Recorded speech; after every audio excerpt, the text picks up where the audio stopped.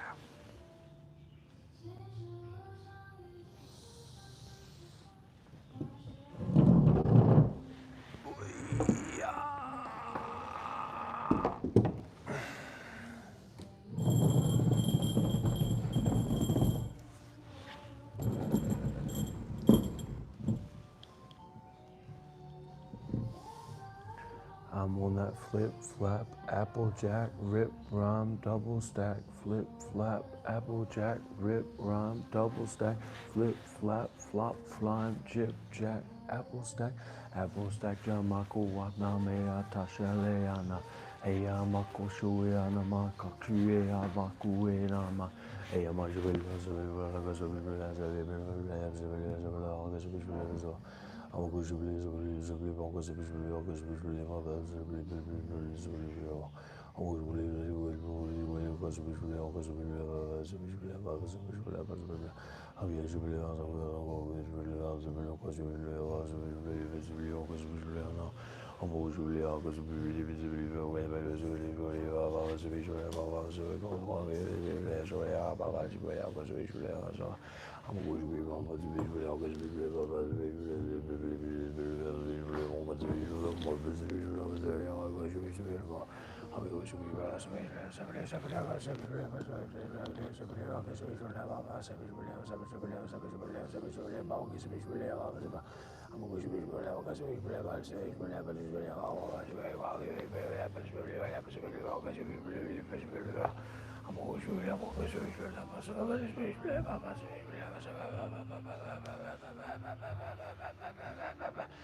I've been having some lower back issues. I think I'm just not walking around enough.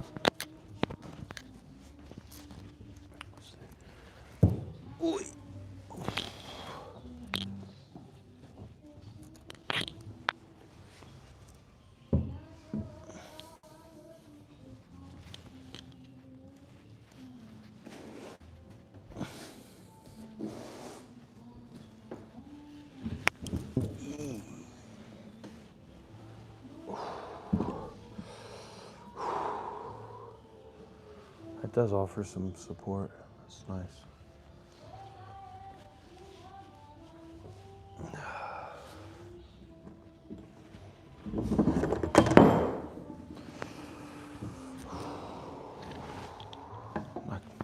I don't want to get kicked out of another coffee shop.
You got it, brother.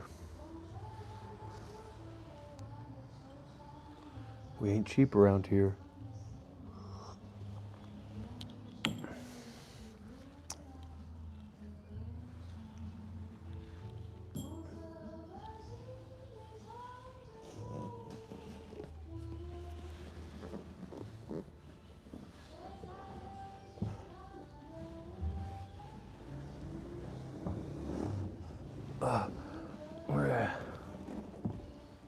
Yeah.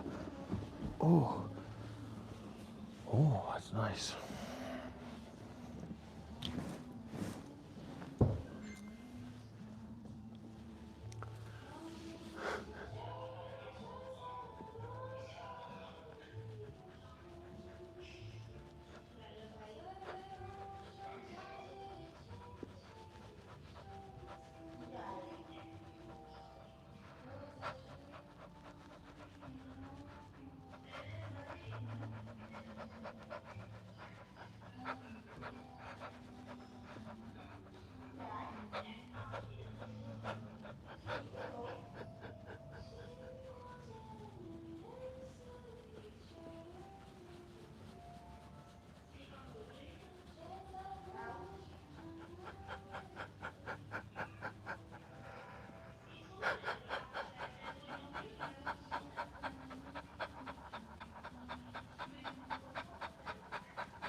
Please.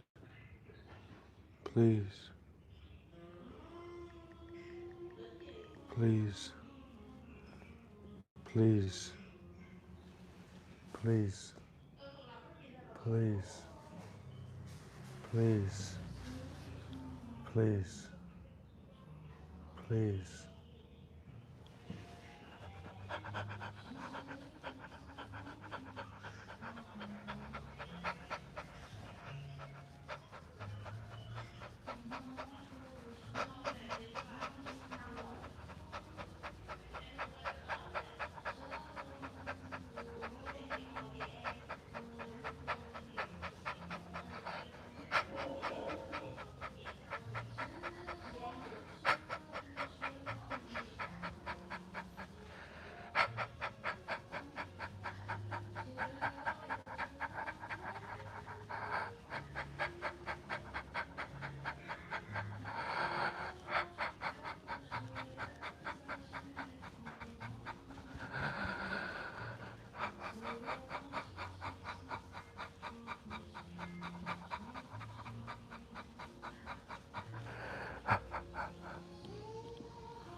So here, who wants to learn about Buddhism and meditation?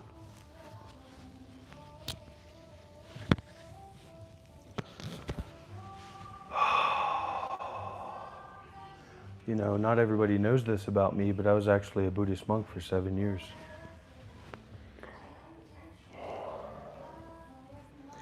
So if you have any questions about Buddhism or meditation, go ahead and join up. Come up here and share your experience. We also have Cash App, PayPal. We have a lot of different ways that people can donate and support our activities here. Okay, who's this? Eddie? What can I do for you, little lady? What evening to you? Excuse me? What can I do for you, little lady? Oh, I'm just telling All right, get the hell out of here. Quiet down. All right, go ahead, Gerard. Do you have a question? No. Okay, get the fuck out of here.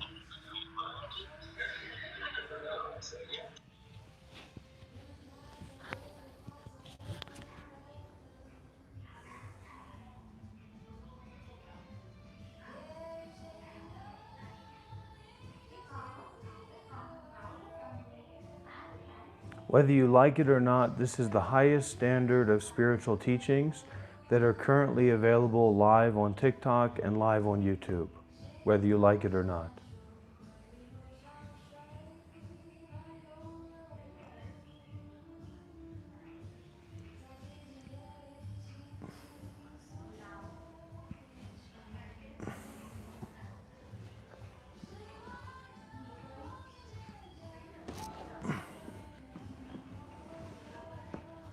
Dhyana Master John's idea. If you know the principle of mind for yourself, there will be neither depth nor shallowness. Movement and quiescence will merge into the path. You will see no place of gain or loss. And yet, the deluded ones remain deluded about voidness and deluded about existence. They mistakenly produce tainted views. They employ mind to get rid of mind, saying that there are defilements to be cut off. Such people are forever sinking in the sea of suffering and constantly undergoing birth and death.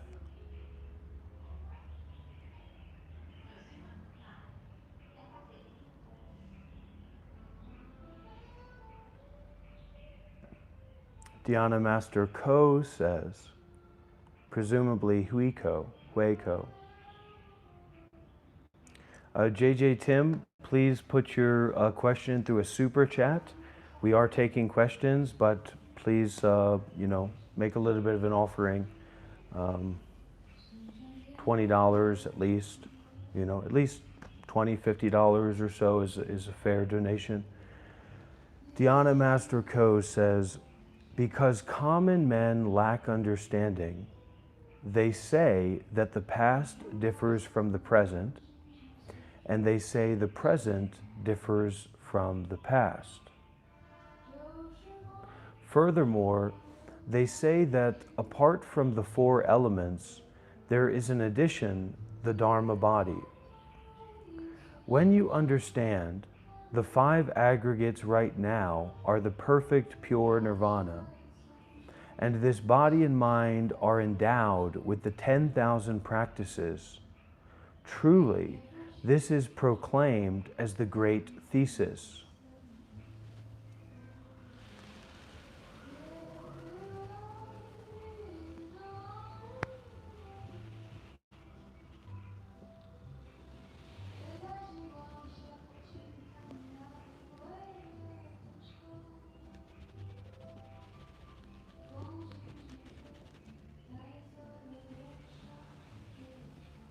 Well, if you can donate a little, then maybe you're ready to donate a lot.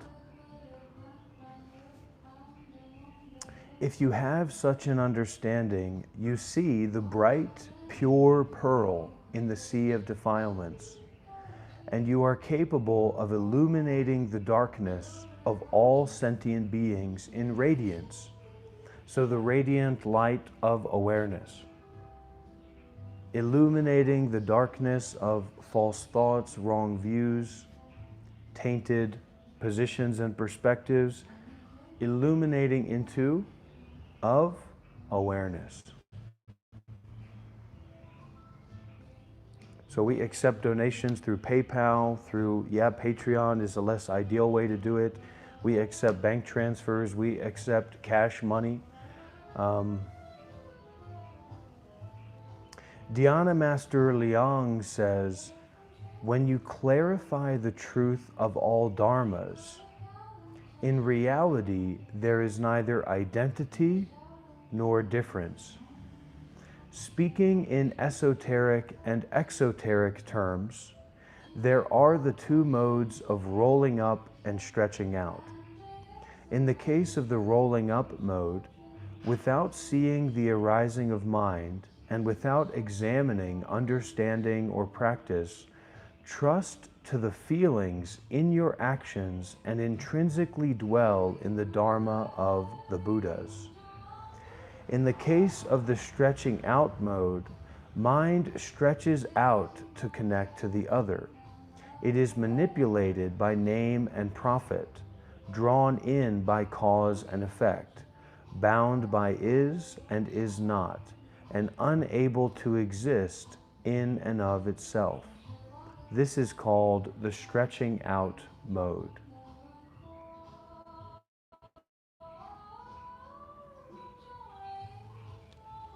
I'm not in the business of sending random money to random people. Thanks, though. What do you think, I'm an idiot?